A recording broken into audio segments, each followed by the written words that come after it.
Non, tu vas pas ça. Ah bon.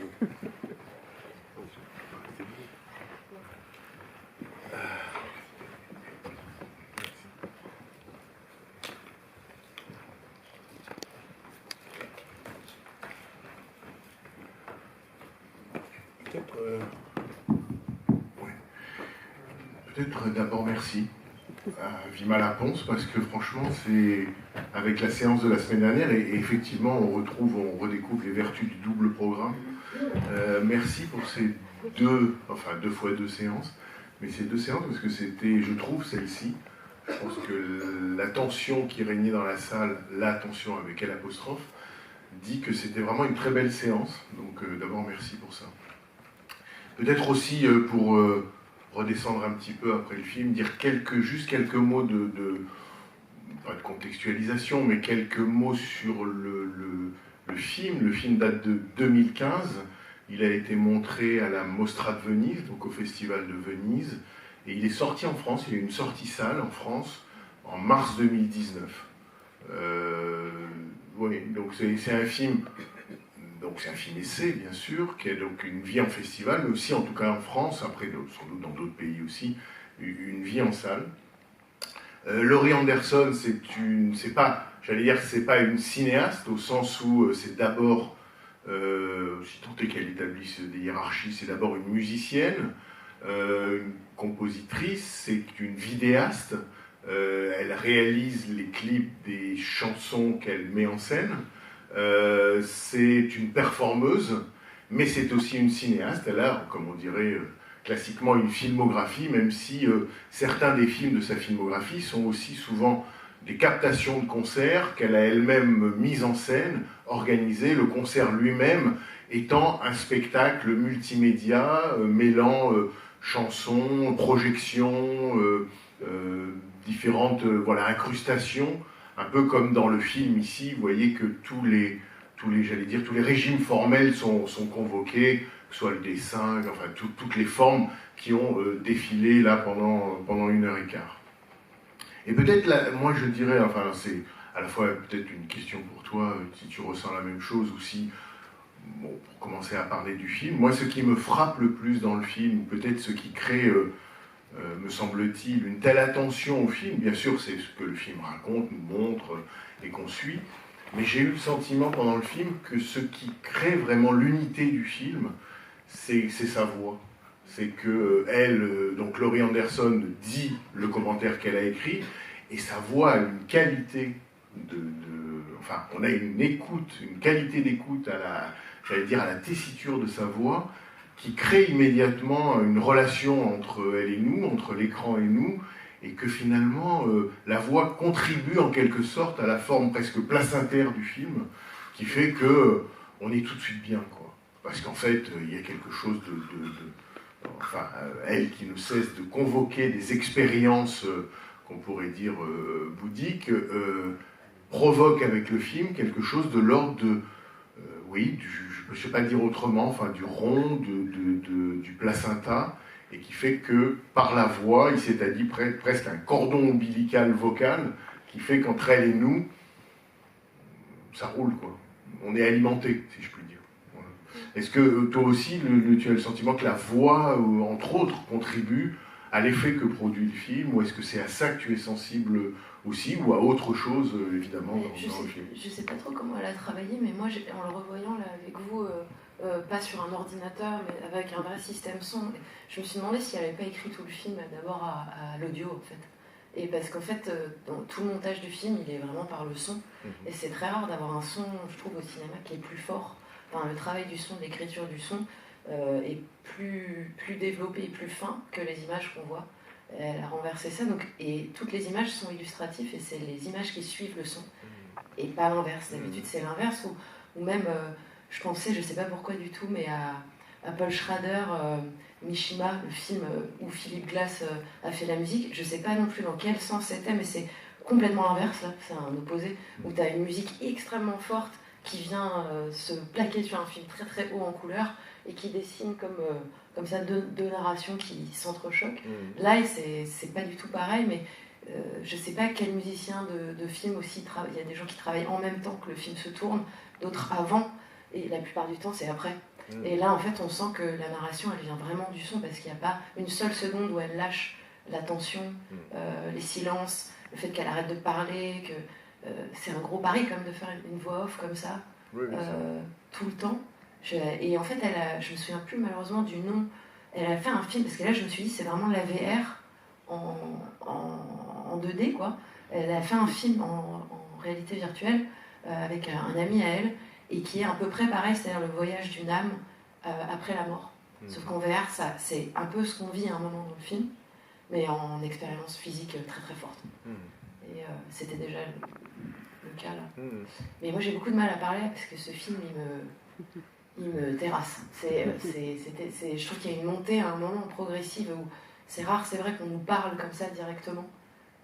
C'est saisissant. Au bout d'un moment on a l'impression d'être avec elle, et que c'est à nous qu'elle s'adresse, et je trouve que c'est un objet filmique très rare. Il y a Chris Marker un peu qui je trouve fait ça à des moments, mais là comme c'est elle qui écrit le son, qui nous parle, qui parle de ses expériences de vie, il y a quelque chose d'une intimité c'est très troublant. Il y a presque un truc du spectacle vivant qui arrive, de l'immédiateté comme ça.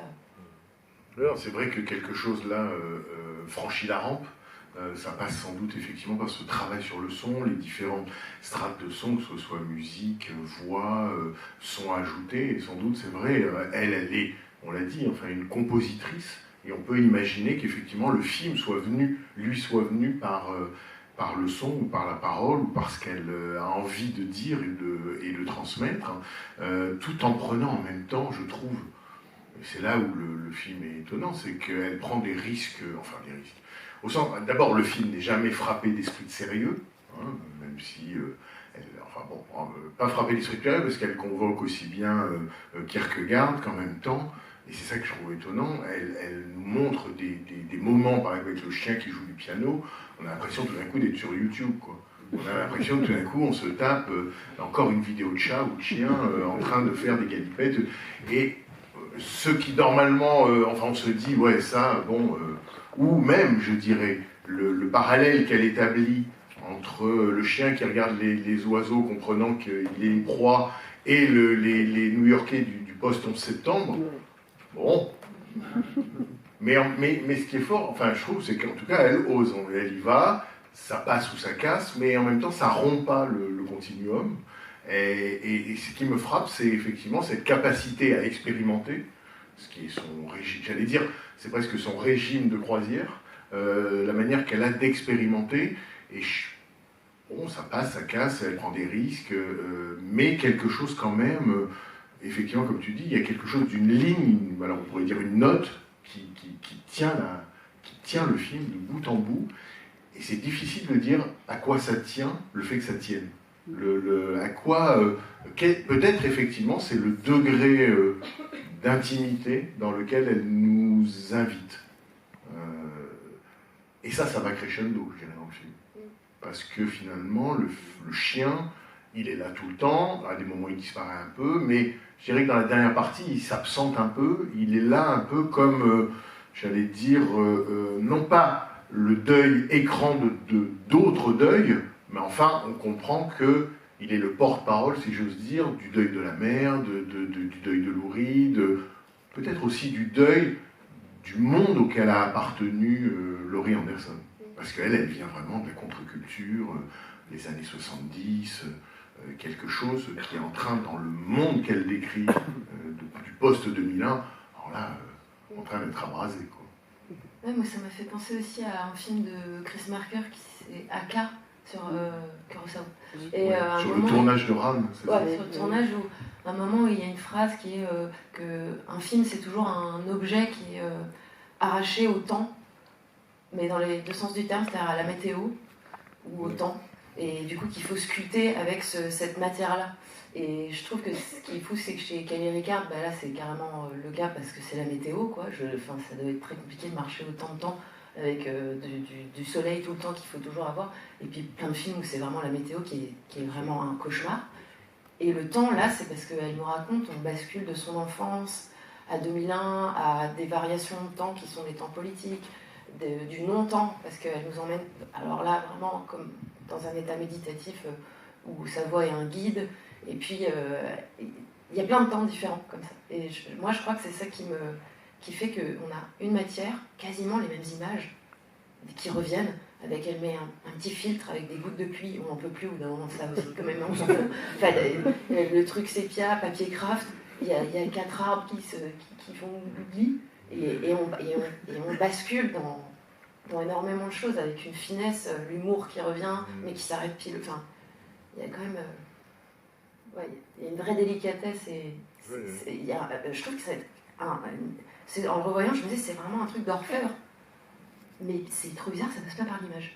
Enfin, pas tant que ça. Oui, pas tant que ça, parce qu'effectivement, il y a un moment où on ne peut plus dire dans le film qu'il y a des plans. C'est plus exactement des plans.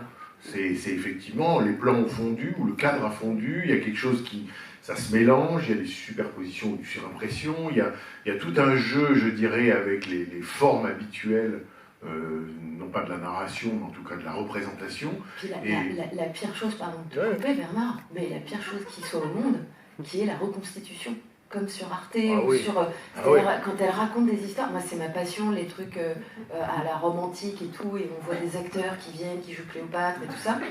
Et là, c'est quand même hallucinant ce qu'elle fait, parce qu'elle le fait avec ses anecdotes d'enfance, c'est le pire mauvais goût absolu. Le moment où elle dit que le chien vient d'un couple qui s'est séparé et que l'enfant aurait bien voulu garder le chien, mais personne ne voulait de l'enfant. T'as l'impression d'être dans une reconstitution de W18, quoi. Ouais. Donc effectivement, c'est très troublant le fait que, en fait, elle ne se préoccupe pas, j'allais dire, de la question du bon goût, parce qu'elle est plus préoccupée par. Moi, j'ai eu le sentiment, en fait, en voyant le film, que tout le film, sans vouloir le dire, nous mène au secret final, ou en tout cas au fait qu'elle identifie, enfin, elle trouve dans l'espace-temps, un moment heureux, si je puis dire, entre sa mère et elle. Et que tout le film va vers ce point, mais évidemment, on peut pas le deviner, le savoir, et que c'est ça qui crée une sorte d'émotion redoublée. Mais entre-temps, effectivement, je pense qu'effectivement, ça tient au texte, ça tient à la voix, ça tient à ce qu'elle apporte et à ce qu'elle ose, quoi, il me semble. Et un moment que je trouve, alors ça, jamais, là aussi, c'est là où on est heureux que le cinéma existe, parce que parfois le cinéma nous donne des idées, enfin nous fait comprendre quelque chose du monde ou du réel qu'on n'aurait jamais pensé sans lui. Moi, l'exemple qui me vient toujours, c'est idiot, c'est dans Il faut sauver le soldat Ryan. Il faut sauver le soldat... Pardon d'en parler de ça, mais il faut sauver le soldat Ryan. La soirée des rappeurs. Attends, tu vas voir. Alors, il faut sauver le soldat Ryan, c'est le jour du débarquement, c'est le D-Day. Et à ce moment-là, donc les soldats américains sautent à l'eau sous un déluge de feu. Et là, le réflexe immédiat quand on est dans son fauteuil et qu'on subit soi-même ce déluge de feu, au moment où les soldats sautent à l'eau, on se dit ouf, au moins ils sont, j'allais dire d'une certaine manière, à l'abri de ce déluge. Et on voit un soldat emporté en quelque sorte sous l'eau par le poids de son bardin, et là, il y a une balle allemande qui entre dans l'eau et qui le tue sous l'eau. Et la balle traverse l'eau. Et ça, l'idée que les soldats, par exemple, aient pu mourir comme ça le jour du D-Day, c'est-à-dire... là encore, on retrouve le placenta à l'a priori protégé sous l'eau et soit touché, ça, quoi qu'on pense du film, j'aurais jamais pensé sans lui, quoi. Bref, je dis ça parce que là, quand elle raconte que le chien, devenu aveugle, comprend, sans doute par le bruit de l'océan, qu'au bord de la plage, il peut courir de tout son soul dans le noir absolu. Ça, je trouve ça fascinant parce qu'on comprend là que le chien lui-même comprend quelque chose. Donc le lien, c'est la mère, Bernard. Oui, le lien, c'est sans doute la mère. Peut-être on pourra en parler une autre fois, mais pas ce soir.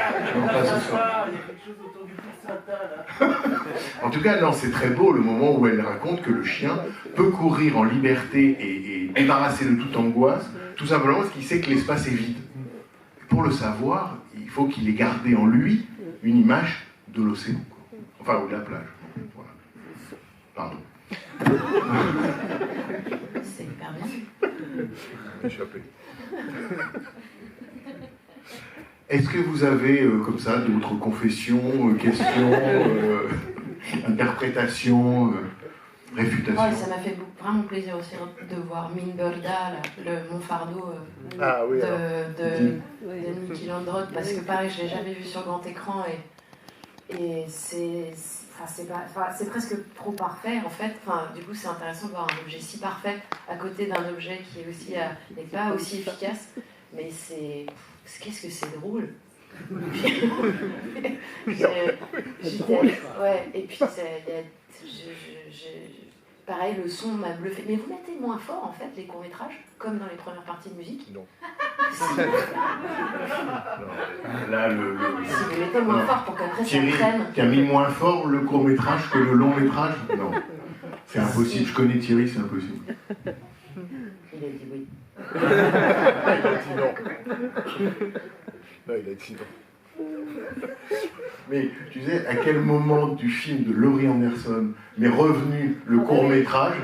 C'est quand elle dit il faut apprendre à se sentir triste sans être triste. Et je me suis dit, et c'est le commentaire parfait du court-métrage d'avant, où effectivement, parce que c'est drôle, c'est hilarant, les poissons qui ont des problèmes de peau, mais en même temps, c'est quand même un film, voilà, c'est quand même un film sur une solitude, mais alors, même, on pourrait dire sidérale, puisque ça finit dans l'espace, quoi. C'est drôle à la vie de Malaponce, quoi.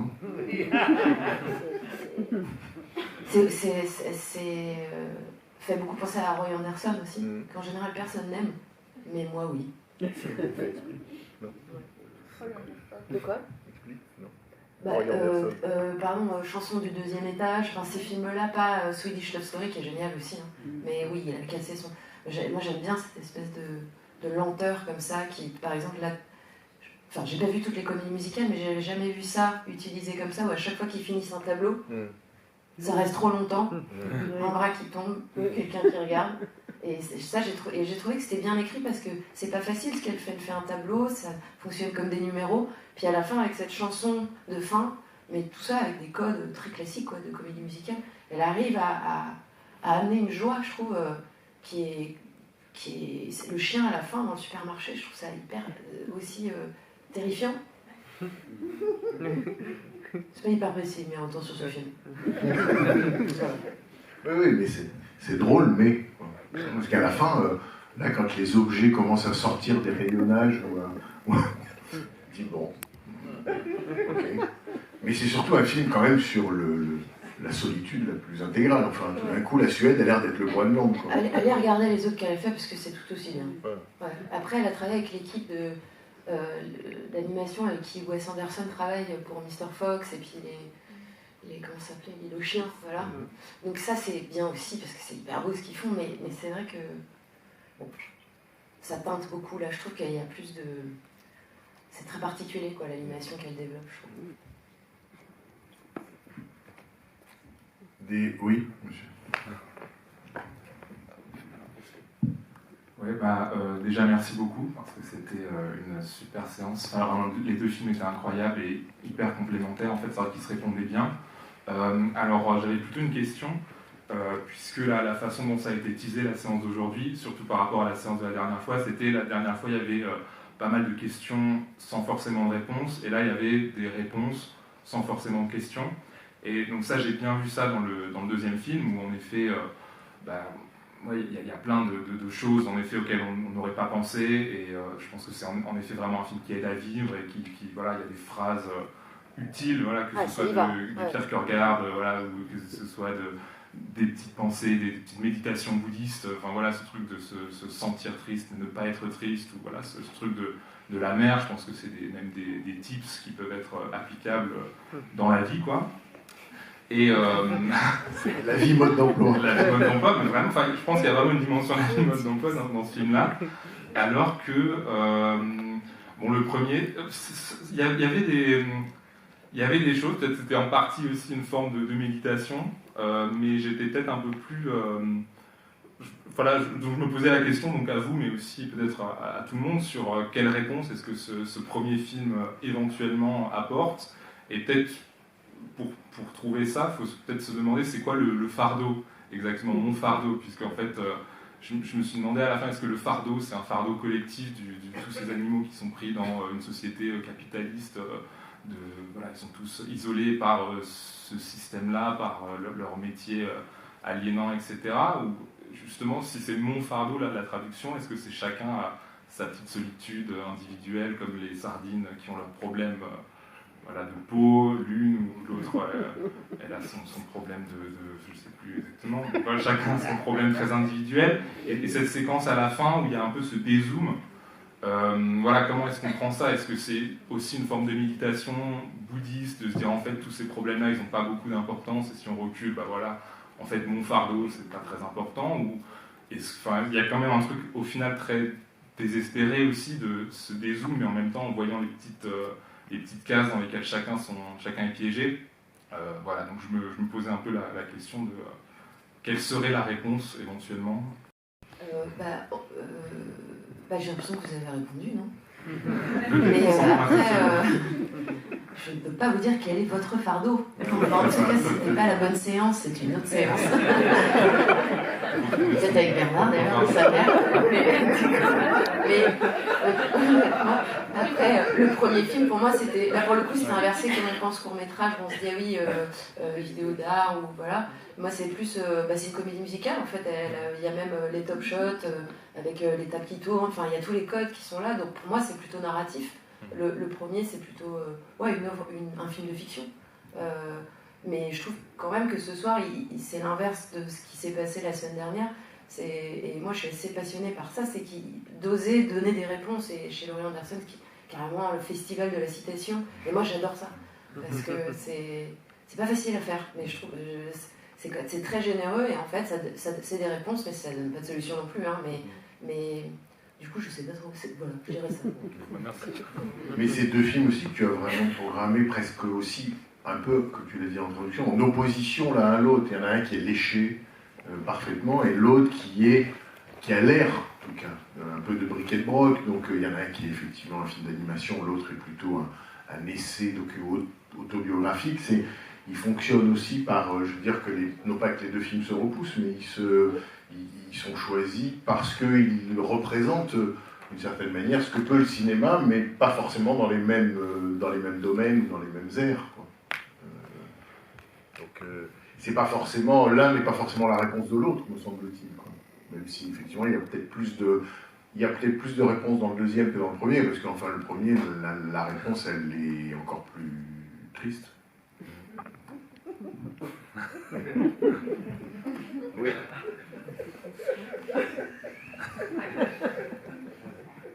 Oui, allez-y.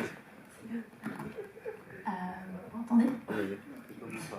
Je ne suis pas francophone de base. Parlez quand même bien dans le micro qu'on vous entend. Ok. Merci. Ça passe ou pas? Je sais pas, il y a un problème de micro dans cette salle. Merci beaucoup. Je pense comme j'imagine tout le monde, j'ai beaucoup adoré. J'ai beaucoup adoré les deux films. Et puisque tu parlais justement de citations, je voulais juste partager au départ, quand je suis arrivée, Bernard, tu disais une citation de Godard.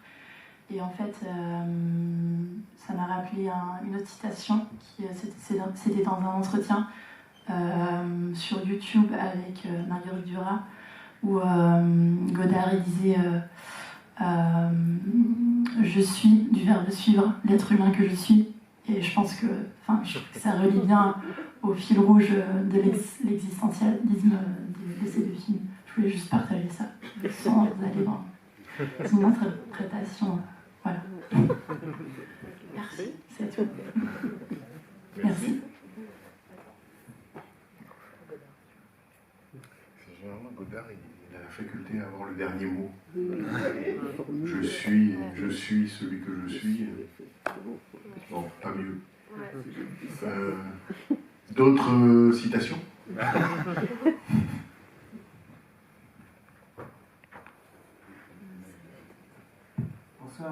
C'est vraiment juste pour le plaisir de la citation.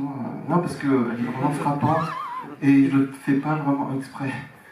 Mais un petit peu quand même. David Foster Wallace dans le film. A love story is always a ghost story. Le deuxième film, c'est vrai que c'est quand même une histoire de fantôme. Et c'est peut-être ça qui nous, enfin plus que attirer, nous emmène, enfin nous promène dans. Bon, je suis désolé d'employer ce gros mot, mais c'est quand même là, dans les deux films, cette idée de cosmos. Donc le cosmos comme quand même fantomatique, et le premier film, le court-métrage, le cosmos dans lequel on est tous, chacun, plongé et traversé en fait, je crois. Voilà. Et voilà. Non, mais là, je crois que tu as réchauffé l'atmosphère. En tout cas, c'est vrai qu'il y a un fantôme très beau dans le film qui passe rapidement, mais qui est mémorable. C'est parce qu'elle dit lui-même qu'elle l'a revu après sa mort. C'est la figure de Gordon Matta Clark, qui est cet architecte incroyable qu'on a appelé. Il y avait eu, je crois que c'est au Jeu de Paume, quelques années, et l'exposition s'appelait Gordon Matta Clark, un architecte. Voilà, contraction évidemment entre anarchiste et architecte, parce qu'effectivement, une de ses grandes singularités, c'est qu'il avait, j'allais dire, il travaillait à même la pierre et il scindait, il scindait certains bâtiments. Alors c'était souvent des ruines ou des appartements ou des immeubles désaffectés, mais c'était une véritable intervention dans la ville. Je crois qu'il avait été marqué par les situationnistes dans les années 50, mais cette façon comme ça qu'il a de... Alors ça, parce que le film n'est pas exempt aussi de moments, je trouve, de violence. Voilà, c'est pas que genre on baigne dans une eau orientalisante, ou il y a des moments de violence dans le film, quand ce qu'elle raconte sur sa mère, ou les interventions de Gordon Matta Clark et les explications qu'elle en donne, voilà. Mais c'est une très très belle figure de fantôme, lui. Oui. Non, mais oui. Alors, je fais partie de ces gens qui ont eu la chance de voir un jour la mère de Bernard. Je suis impressionné. Et puis, je fais partie aussi de ces gens qui ont eu la chance de voir Bernard à la mer aussi.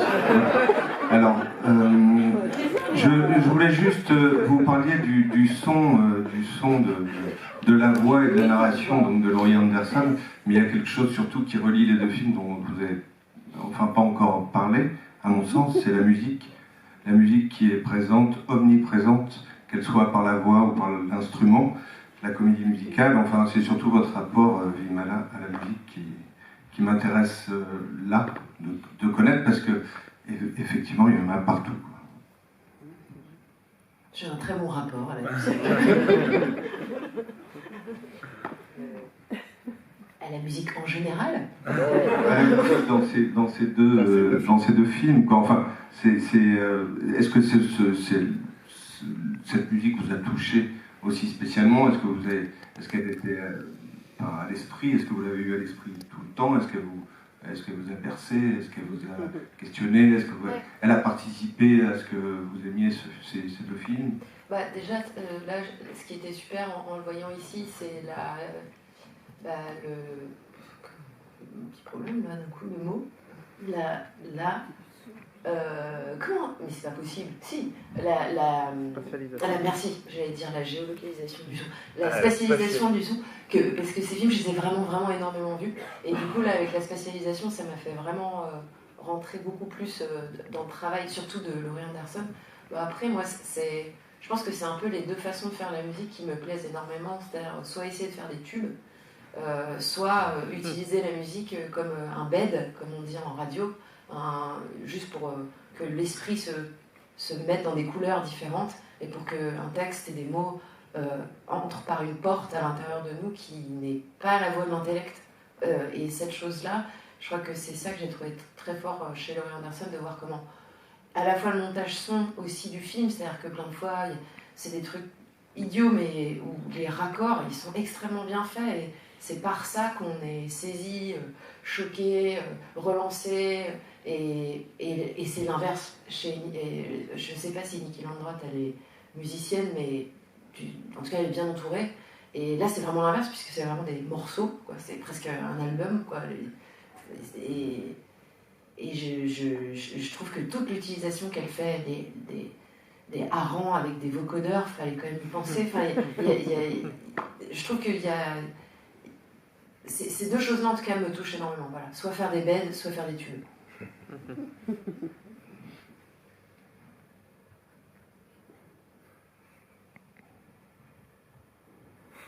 C'est la moi.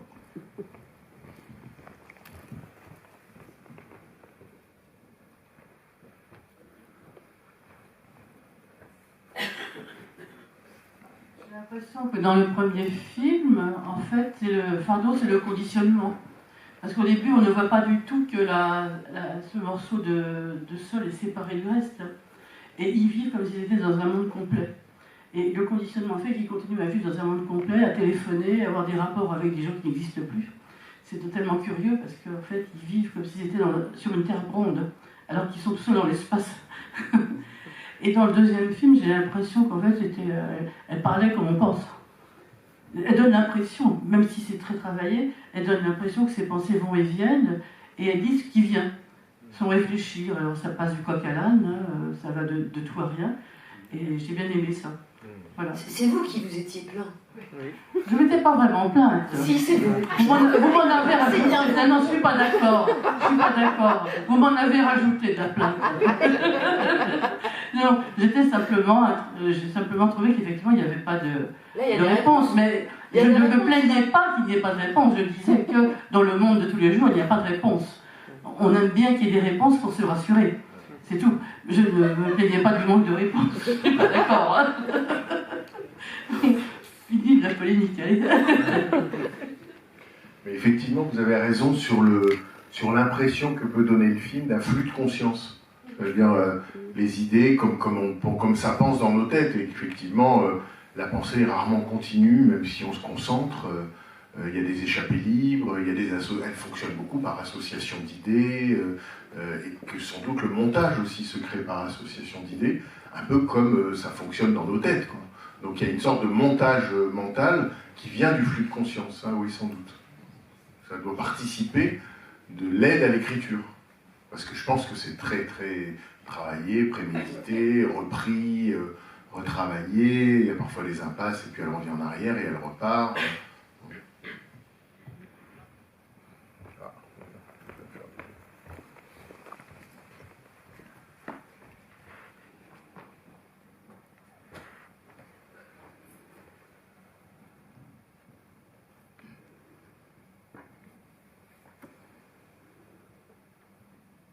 J'ai ressenti quelque chose d'autre. Tout ce que vous avez ressenti, je l'ai ressenti, mais j'ai ressenti aussi quelque chose d'autre. Peut-être c'est vraiment quelque chose qui se brise en fait. Il y a quelque chose qui se brise dans disons que ça peut être deux films en fait qui se parlent très bien, comme des morceaux en fait. Des morceaux d'univers, des morceaux du cosmos, comme il disait Chili, et puis qui se détachent, qui se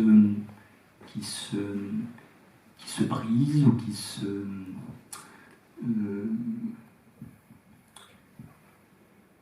sont comme des larmes en fait. Oh, peut-être que dans le film, peut-être qu'il y a ça des bris de larmes, hein, je dirais, tout d'un coup qui me vient comme ça. Un bris de larmes, ou une coulure, des coulures d'existence, ou des je ne sais quoi, des presque rien, par l'exemple qu'elle a dit tout à l'heure,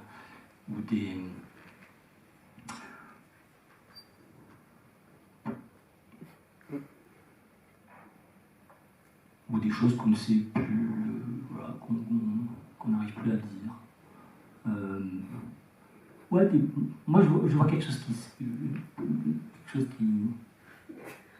ne se relie plus, voilà, tout se brise. Voilà. Et puis c'est pas des films, ça, c'est pas un film, véritablement. C'est pas véritablement des films, c'est des choses beaucoup plus fortes qu'un film. Comment on peut dire? C'est quoi alors? C'est quoi? Et Vimana va te répondre. C'est quoi le numéro de votre dealer? Ça a l'air super. Hein.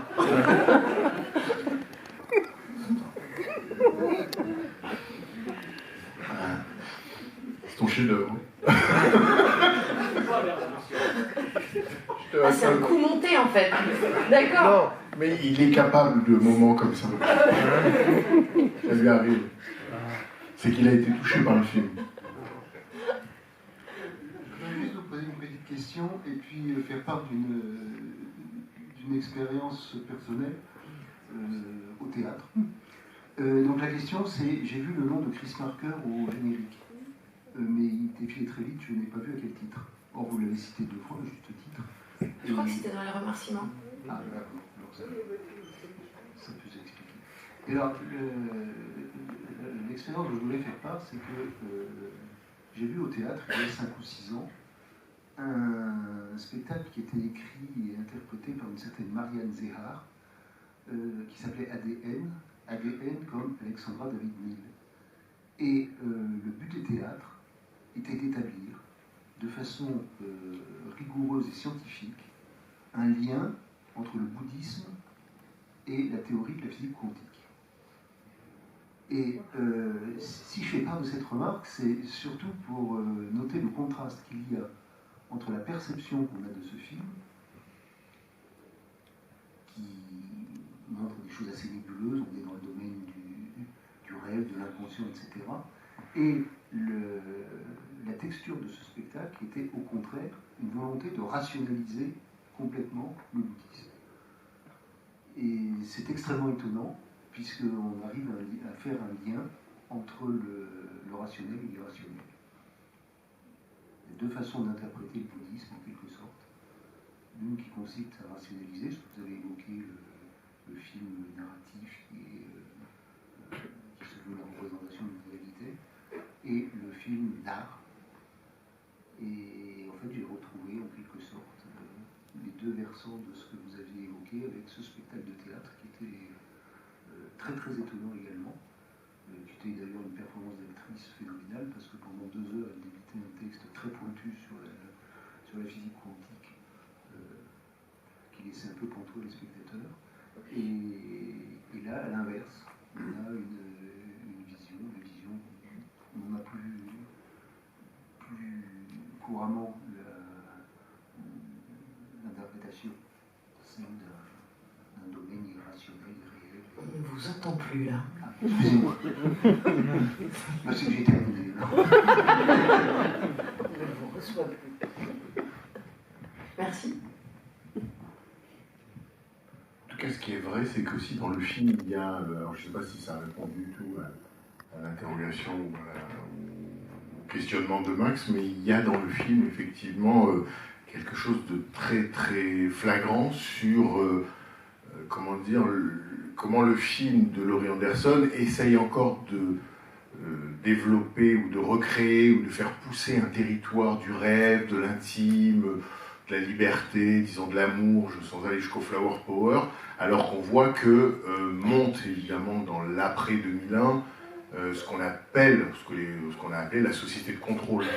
On voit bien que il y a aussi une tentative de contrôle non seulement des existences, des trajets, des rêves et de chacun, alors que le film est en quelque sorte sans doute une forme de réponse à cet embrigadement-là ou à ce contrôle-là.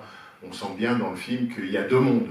Il y a le monde, disons, de la société de contrôle, et puis l'autre monde, qui est évidemment un monde alternatif, rêvé, où l'intime et la poésie ont droit de cité. Mais on voit bien que les forces sont inégales, quoi. Oui, monsieur.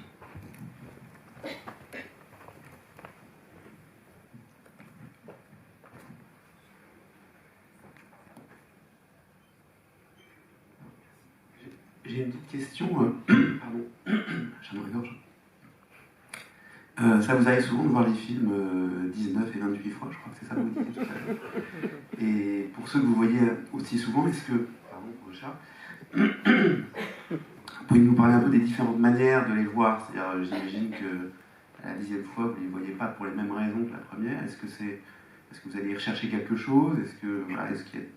Vous pouvez juste parler un petit peu des différentes manière de les voir ou les différentes raisons pour lesquelles vous les revoyez aussi souvent, parce que 18 et 29 fois, c'est quand même beaucoup quand on aime un film, enfin, il me semble. Bah, en fait, j'ai un peu menti, mais... enfin, non, mais dans le sens où vous avez raison, c'est que je pense que presque, peut-être des fois, c'est même plus, mais il y a comme quelque chose, quand je découvre un film, et là, c'est le cas ce soir des deux films, dès que le film se finit et quand je suis sous le choc de ce que je viens de voir, parce que je m'y attendais pas, souvent je me renseigne pas sur ce que je vais voir, je lis pas de résumé ni le pitch, donc t'es saisi, j'ai pas envie que ça s'arrête et en général je le vois une deuxième fois consécutivement. Ça souvent c'est arrivé sur Mix Cut Off aussi, sur le film de Clément Cogitor aussi, c'était pareil. Donc je le vois, alors quand c'est court, alors là je peux le voir du coup 3 fois d'affilée. Et ensuite, je fais une pause, souvent, et c'est un peu comme le rapport avec la musique, c'est que, pareil, je fais tourner, dès que je découvre un morceau, je le fais tourner pendant une bonne semaine, en boucle, souvent, avec quelques petites variations. Donc c'est vrai que les 3 premières fois, je le vois vraiment, et après, je l'écoute. Il y a une phase où je le fais tourner pendant que je fais autre chose, et aussi, surtout, pendant que j'écris, moi, comme si, je sais pas, je voulais que ça m'imprègne, d'une certaine manière, et ça me rassure en fait de ne pas être orpheline du film. Voilà. C'est vraiment ça. Après, je le vois aussi sur différents supports. J'ai un ordinateur où je vois la plupart des films. Sinon, j'aime bien aussi le voir après sur mon vidéo proche pour changer le rapport à ça. Et puis là, c'est vraiment un cadeau aussi. Et après, il y a l'étape aussi de consultation. J'aime bien revoir une partie d'un film. Typiquement, chez Laurie Anderson, il y avait des citations que je voulais... La deuxième partie, à partir du moment où elle est vraiment plus sur la mort, moi, c'est des phrases qui m'ont... Il y a eu un avant et un après ce film, pour moi, où ça m'a vraiment donné des clés, quoi, pour affronter... quand elle parle des regrets et de la culpabilité, je sais pas, elle donne vraiment... on a l'impression qu'elle te tend la main et que... Parce que c'est pas facile à faire quand même, ça pourrait être vraiment des magots et puis ça y va sur le pathos parce que bon, merci bien, elle joue du violon en plus, enfin la neige, tout ça, enfin ça va quoi. Mais c'est très très bien géré parce que je trouve que ouais, ça aide à vivre quoi, après. Tu peux te nourrir et mettre en application ces choses-là. Donc voilà, c'est un peu tous les modes de visionnage. Donc pendant le travail, c'est comme une playlist en fait. Ouais. J'ai beaucoup écouté beaucoup de films en fait. Ça défatigue du rapport de la musique et après comme beaucoup de gens, beaucoup d'orage et d'ASMR, voilà. Mais je trouve que ça permet de revenir à la musique en écoutant des bruits continus comme un orage par exemple, puis des films. Je trouve il y a des films que j'ai plus écoutés que vus. Et c'est très drôle aussi quand t'en as écouté beaucoup de fois, tu revois le film et tu connais par cœur la bande son et plus du tout les images. C'est assez drôle de tordre toutes les façons de voir les films. Un ou deux exemples s'il vous plaît. De films avec lesquels j'ai fait ça, La vie aquatique de Wes Anderson, je pense que je l'ai énorme. Enfin, il y a beaucoup de films de Wes Anderson que j'ai beaucoup écoutés. Je sais pas pourquoi. Les films de Fellini aussi, mais après ça je sais pourquoi, parce que le rapport au son il est assez fort.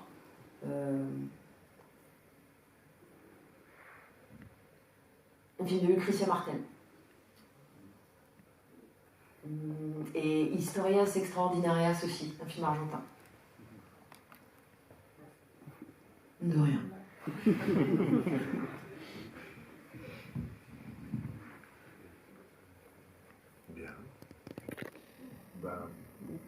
Peut-être qu'on va s'arrêter sur cette playlist. Sauf si tu veux ajouter quelque chose par rapport à la séance ou un teasing pour la semaine prochaine. Peut-être une petite plainte.